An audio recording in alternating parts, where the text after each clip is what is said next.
Pelo sinal da Santa Cruz, livrai-nos Deus nosso Senhor dos nossos inimigos. Em nome do Pai, do Filho e do Espírito Santo.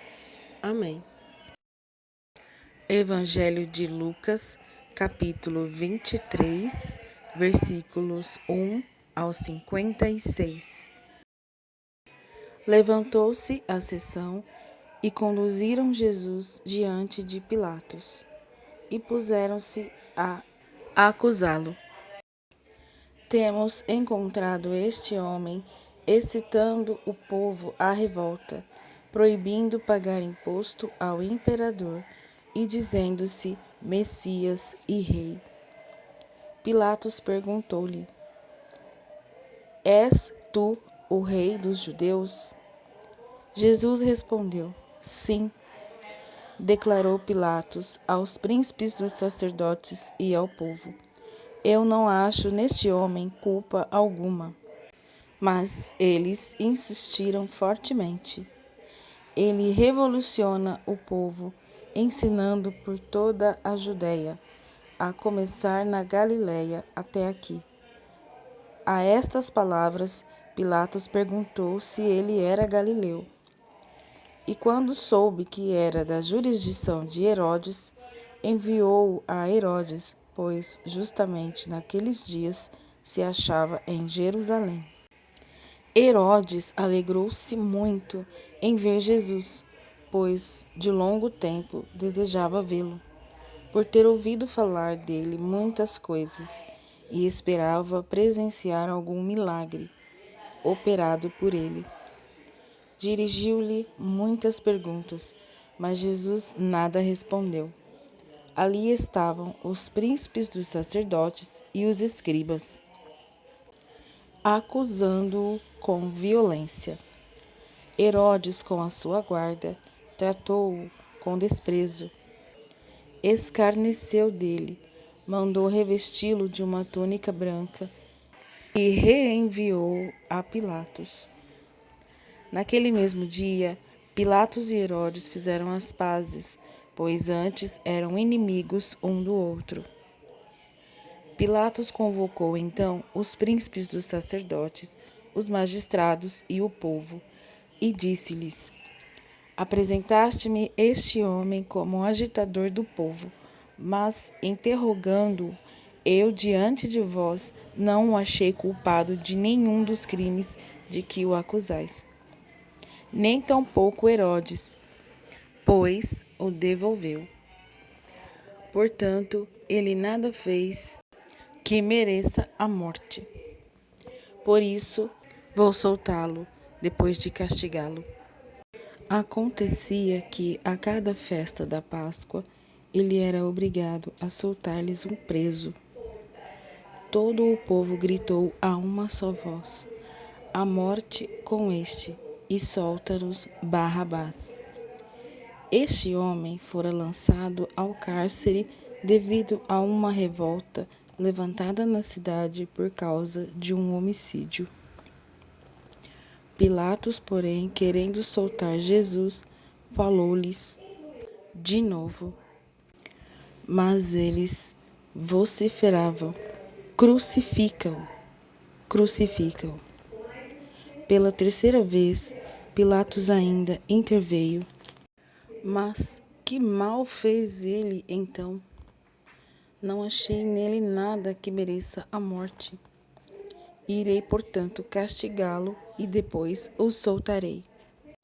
Mas eles instavam, reclamando com altas vozes que fosse crucificado. Pilatos pronunciou então a sentença que lhes satisfazia o desejo. Soltou-lhes aquele que eles reclamavam e que havia sido lançado ao cárcere por causa do homicídio e da revolta, e entregou Jesus à vontade deles. Enquanto o conduziam, detiveram um certo Simão de Cirene, que voltava do campo, e impuseram-lhe a cruz para que a carregasse atrás de Jesus. Seguia uma grande multidão de povo e de mulheres, que batiam no peito e o lamentavam. Voltando-se para elas, Jesus disse: Filhas de Jerusalém, não choreis sobre mim, mas chorai sobre vós mesmas e sobre vossos filhos, porque virão dias em que se dirá: felizes as estéreis, os ventres que não geraram e os peitos que não amamentaram. Então dirão aos montes: caí sobre nós, e aos outeiros: cobri-nos. Porque se eles fazem isto ao lenho verde, o que acontecerá ao seco? Eram conduzidos ao mesmo tempo 2 malfeitores para serem mortos com Jesus. Chegados que foram ao lugar chamado Calvário, ali o crucificaram, como também os ladrões, um à direita e outro à esquerda. E Jesus dizia: Pai, perdoa-lhes, porque não sabem o que fazem. Eles dividiram as suas vestes e as sortearam. A multidão conservava-se lá e observava. Os príncipes dos sacerdotes escarneciam de Jesus, dizendo: salvou a outros, que se salve a si próprio, se é o Cristo, o escolhido de Deus. Do mesmo modo, zombavam dele os soldados.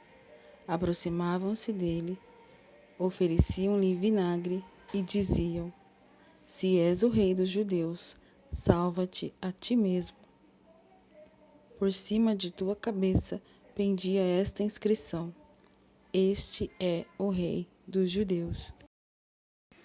Um dos malfeitores ali crucificado blasfemava contra ele: se és o Cristo, salva-te a ti mesmo e salva-nos a nós.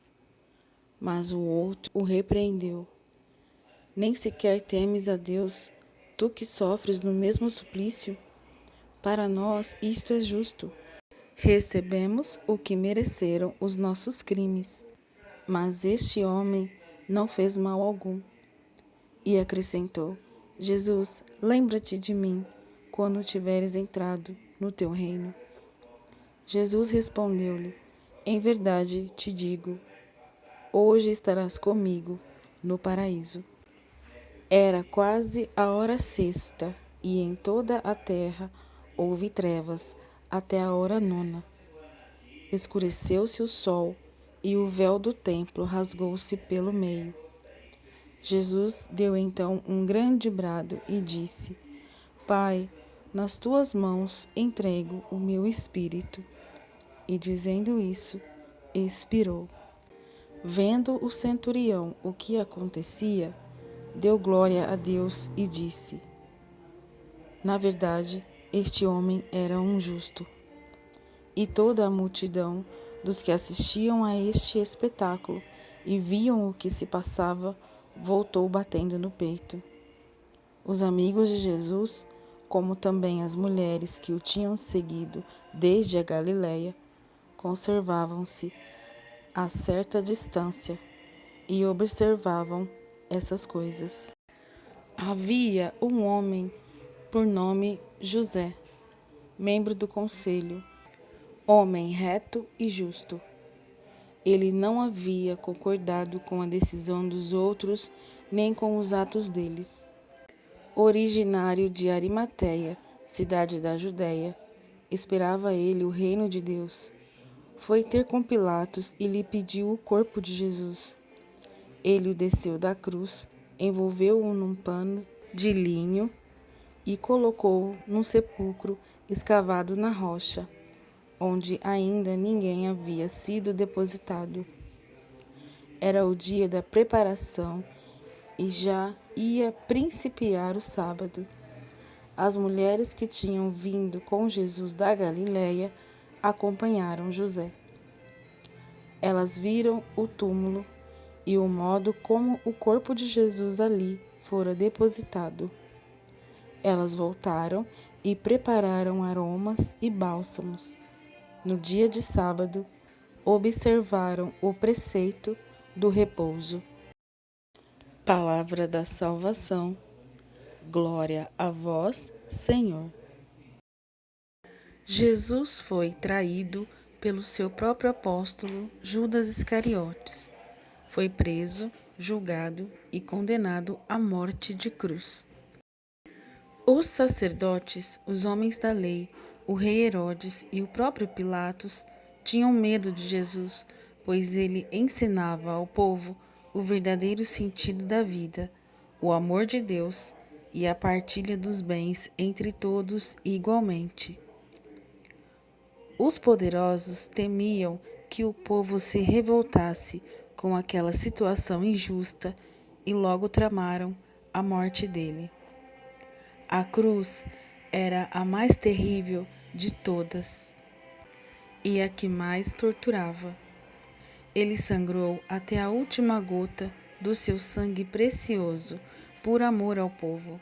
E tudo aconteceu exatamente como os profetas já tinham falado antes de Jesus nascer. Era preciso que tudo isso acontecesse para a nossa salvação, para que as nossas almas encontrassem a paz. Observando bem, percebemos que Jesus precisou de alguém para ajudá-lo a carregar a cruz. E quantos de nós também precisamos, às vezes, de amigos para nos ajudar nas dificuldades da vida? Observamos também que as mulheres sempre caminharam com ele.